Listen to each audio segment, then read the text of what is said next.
I'm trying to remember the author of a book I just got, The Miseducation of the Negro. I do not think it's only even African black people that are miseducated. I think in general, education for black people is something that is just learning.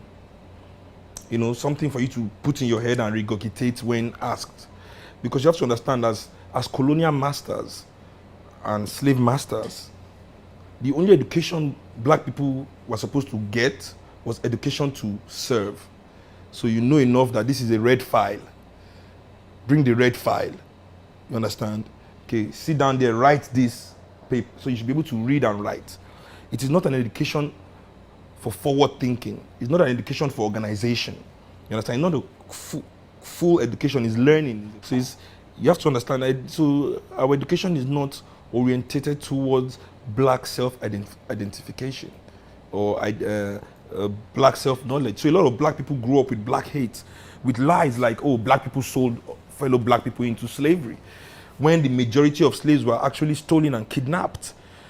Many kings fought and wrote letters to the queen demanding the return of their citizens that were kidnapped and stolen, and they were largely ignored.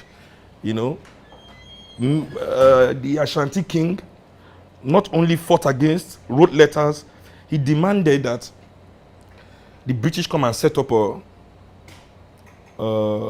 that the only trade he wants to do with the British should only happen if the British is able to set up a gun factory in Ashanti land, you know, and then he's willing, but they refused at that still. You know, we wanted to do trade of manufacturing and goods, but they were just interested in people, you know. So I don't think our education helps us, you know, because it's just filled with lies.